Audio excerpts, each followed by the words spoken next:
Hello knitting friends, are you looking to add a little bit of color to your next knitting project? Well, this tri-color stitch is the stitch to try. It's a beautiful 3-color stitch that looks much more complicated than it really is. You're actually only knitting with one color at a time, so it's super easy to do, and I'm going to show you step by step how to do it. Let's take a look.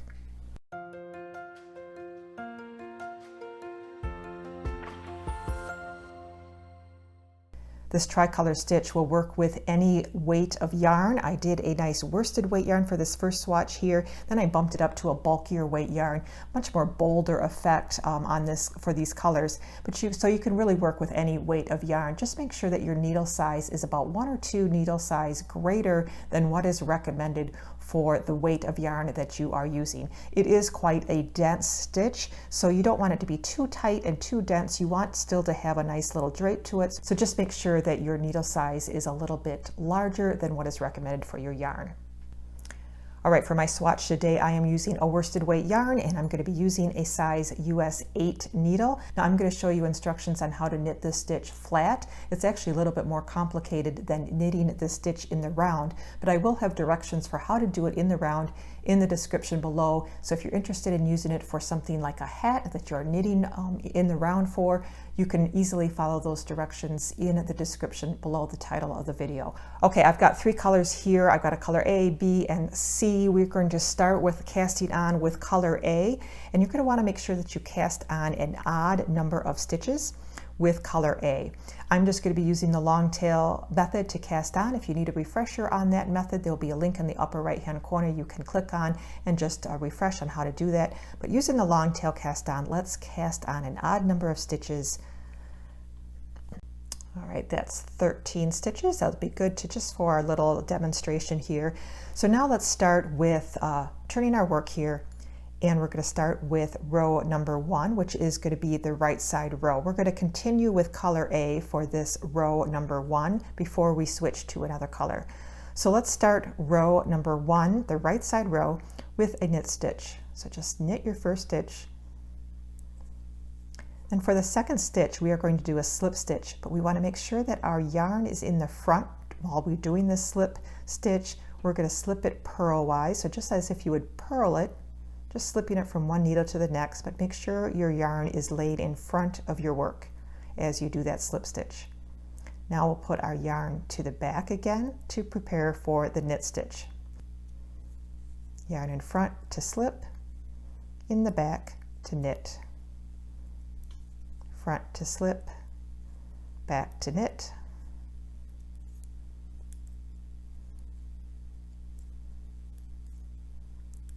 And we will end with a knit stitch. All right, that is our right side row with color A. Now we are going to turn our work. We'll work on the wrong side now, and now we're going to introduce color B. That's going to be my off-white color here. What I like to do when I start a new color is I wrap it around my pinky of my right hand. That just gives it a little stability for those first couple stitches. And now we will begin with the wrong side row. For the first couple rows, you might have a hard time remembering which is your wrong side and your right side. If you need a little reminder, sometimes it's helpful to put a little stitch marker on your right side row to help you identify that. When you get further along, it's much more easy to identify that, and you might not need that little assistance. Okay, the wrong side row, row number 2, is going to again start with just a knit stitch, and now we're using color B. Now our next stitch is going to actually be a purl stitch, so bring your yarn to the front for that purl stitch. That's the first stitch of our sequence. Now we're going to do a slip stitch again, but this time we are putting our yarn in back when we are doing the next slip stitch. Okay, yarn in back for that slip stitch. Now the yarn in front to do your purl stitch. Yarn in back again for that knit stitch, or for that slip stitch, excuse me. Back to the front for a purl stitch. Slip, purl, slip, purl, slip, and we're going to end with 1 purl stitch and 1 knit stitch to end the row. That's going to be the end of our wrong side row. Okay, you may tighten these ends a little bit as you go. Let's turn our work again. Now we're back to the right side, and we're going to now go to color C. We're always alternating colors after every single row. So we're just going to color A, B, C throughout the entire project. All right, let's start color C by wrapping that around our pinky again and starting with our right side row, which just starts with a knit stitch. Now we're working with color C. Now the very first stitch of our sequence is going to be at slip stitch. We're just following the right side row sequence again. That's with the yarn in front, slipping that stitch, bringing the yarn back to the back for our knit stitch, to the front for a slip stitch, back to knit, front to slip, back to knit, slip, knit, slip, knit, and slip, and we will end with a knit stitch. Now that last stitch is a little loose, that's okay, just tighten it up when you're done by pulling on those tail yarns. All right, that was the right side row. Now we're going to turn it again and start with our wrong side row, and now we are back to color A. Now you can always remember which color you are on by taking a look at what stitches are on your needle. Right now I've got the gold and the off-white stitches that are on the needle. That means I need to use whatever stitch is not on that needle, which is going to be blue. And blue is hanging out nicely on this side. And let me just show you also how you want to position your yarns when you turn your work. Since we're working with 3 different colors, you want your yarns to travel up the side nicely. So we want to make sure that the yarn that we just used, which is the gold color, we want to bring that over top of the now blue color that we're going to work, so it's kind of trapped under our new color.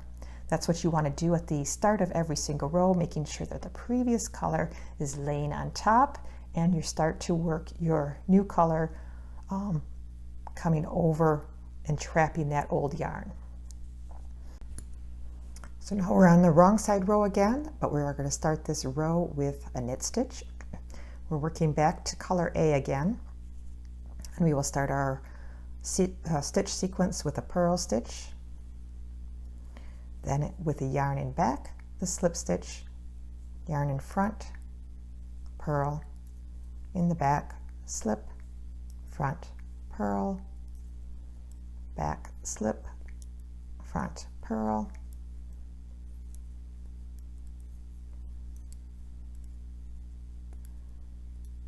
we will end with a purl stitch and a knit stitch.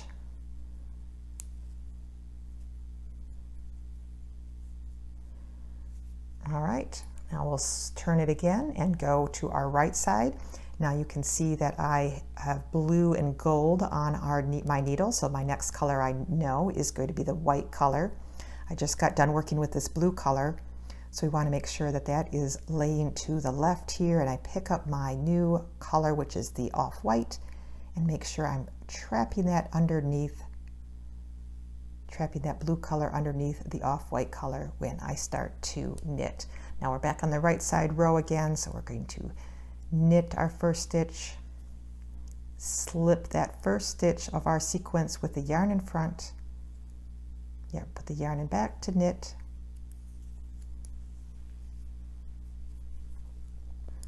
in the front to slip, back to knit, slip, knit to the end of the row.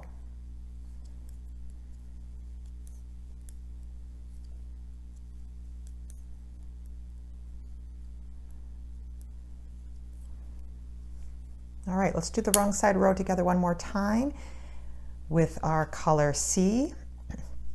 Again, make sure you are trapping the yarn you just worked underneath that working yarn, or your new working yarn. In this case, it's my gold yarn. Okay, let's do that wrong side row again. Start with a knit stitch, purl, slip with yarn in back, purl, slip, purl.